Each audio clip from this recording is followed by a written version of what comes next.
society that's all on the same page as to what's good and what's bad.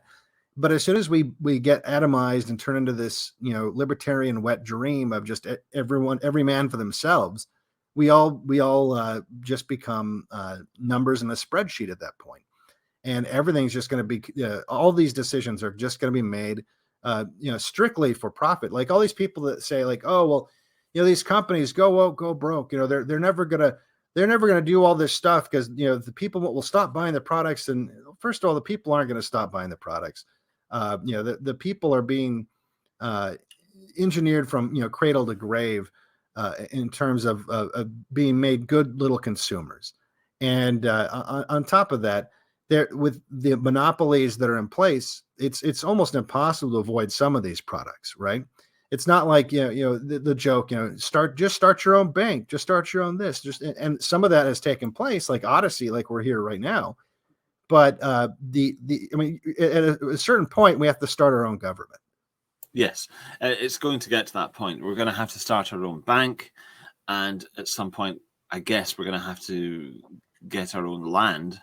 Of course, and I don't want to be blackpilling people, no pun intended, but there was a clip of Vosh a few months ago that I really made a big deal of on the Graham show, because it struck me. It was something else. He was saying, he was really talking about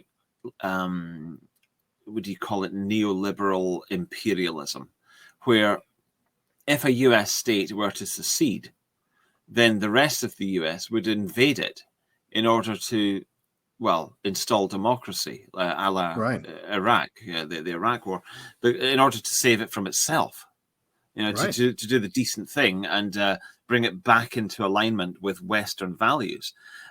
He said that we would only invade you anyway. We would just invade you. So, do what you like. Yes. Go ahead and try to secede.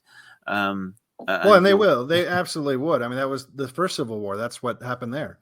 And I think we've all seen the clips of, there was that lesbian soldier on TikTok saying, if I get orders to go kick down your door and shoot you in your face, I'm going to fucking do it because you're the enemy at that point. And like this real sociopathic shit.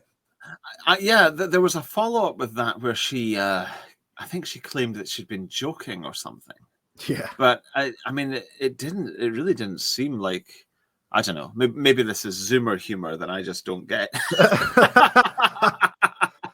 No, well, I'll tell you what, she might have, I mean, I haven't seen her, the second video she made. She might've made a video, rolling it back or whatever, but I've heard this exact way of thinking from people that were enlisted.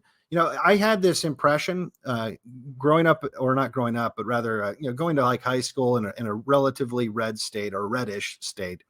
And there was a base, and I had friends that joined the Marines and stuff like that. And they were all very right wing.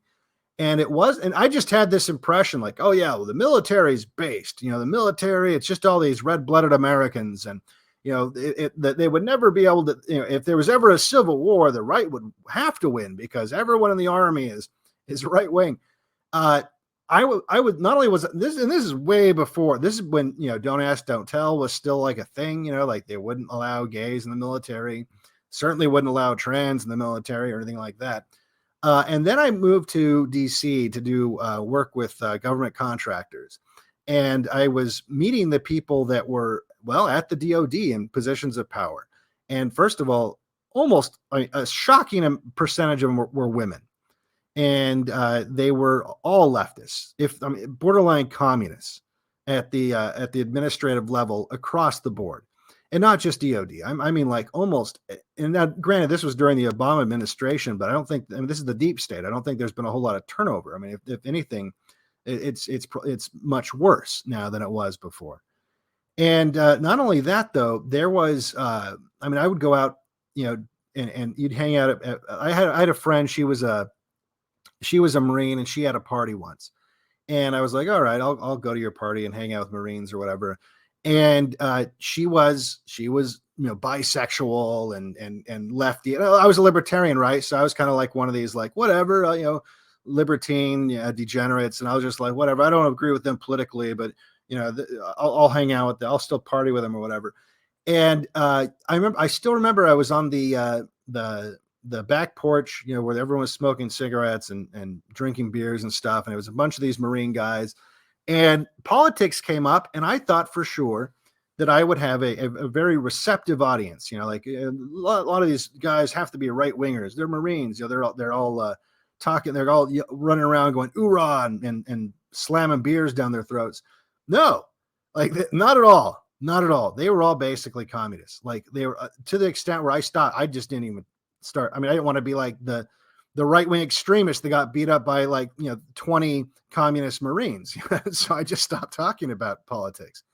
And it was kind of a wake up call. This was like in Maryland, which is a very, very, very blue state. But I mean, these guys were from all over the country. It's not like if you're on a base in Maryland that, you're from Maryland, right? And so it was just kind of weird. I had never experienced that before. I had never been around military personnel that were so left leaning. And this was a persistent thing that I noticed. The longer I was in the DC area, and like I said, mostly in the administrative level, but even at the rank and file, and that was true of other federal law enforcement agents. And we've all seen the videos of when BLM was in DC marching around, and you had the National Guard troops taking the knee, and you had the FBI agents taking the knee. And you had, it was and like police as well, right? And so this fantasy that a lot of these right wingers have, that I had, that if there was ever a conflict, the police would be on our side, the military would be on our side, you guys would be fucked. No, we'd be fucked. Like there's a reason why people would see, people, and rightfully so, when they looked at Chaz, what was going on in Portland, and they said, "Oh, if right wingers ever did that, then they would come down like the hammer of Thor, and they would smash us to bits, and they wouldn't just let this go on."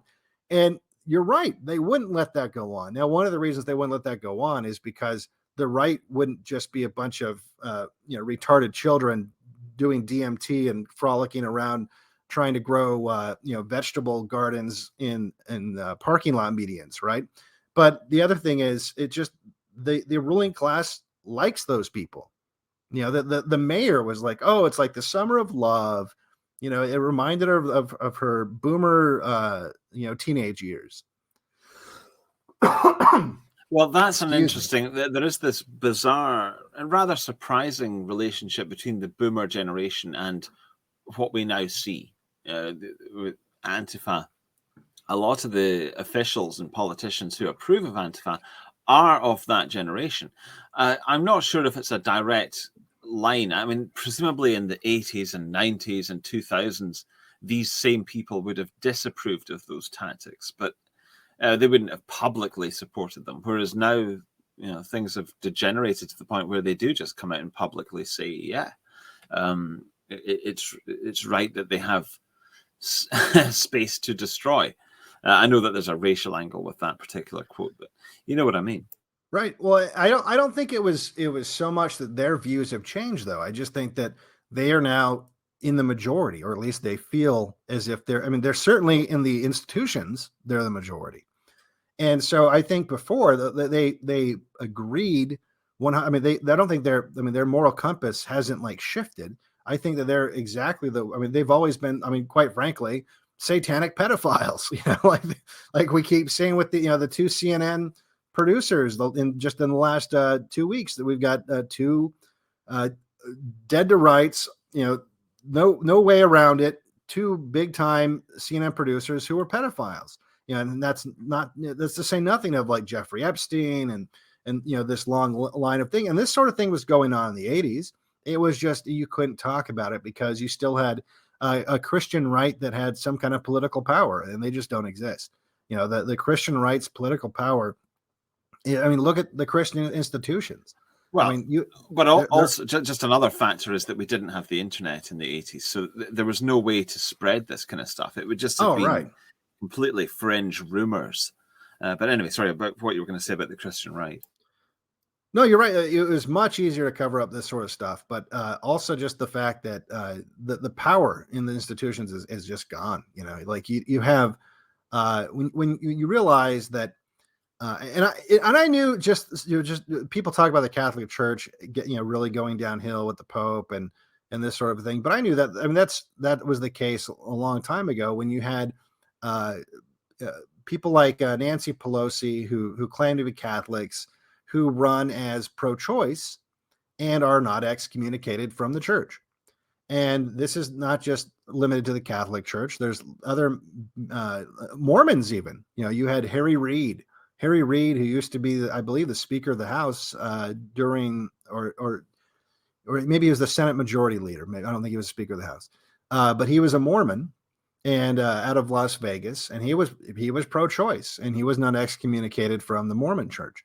And so you have all these people that that are the institutions that are supposed to have values and political power, and in the same way the Catholics wielded political power back in the 1940s and 50s with the Hays Code, and really made a difference and forced Hollywood to make movies that weren't so degenerate, because it was really starting to slip into the you'd be surprised. You look at some of these pre-code movies back from the 30s and 40s, and there's like nudity and like stuff that people don't think about when they think old movie. They think this is like a relatively new development, all this degenerate stuff. But no, it was already going in that direction, which is why the Hays Code was the Catholic Church flexed their muscles and forced Hollywood to abide by this code, because they had the political power. They could organize boycotts and people wouldn't watch the movies. And it got to the point where, even Hollywood was, because different states also exercised some of their political power, and they had state laws banning different forms of degeneracy. And so you had different versions of films being released in different states because they had to like edit them, kind of like you'd have to edit like a rated R movie in order for it to play on NBC during prime time or something like that. But all that's gone. All that's out the window. And it's you don't even have, like, if you go to a church in America, 90% of the time it's all like really old people. You have church attendance is just in the toilet. There was a poll, I think, that came out just the other day where we're close to half of Americans now don't even affiliate necessarily. Like they have no, it used to be they were Christian but no denomination or whatever. And now they have they have zero religious affiliation. So that used to be one of the big checks and balances in the American system, at least.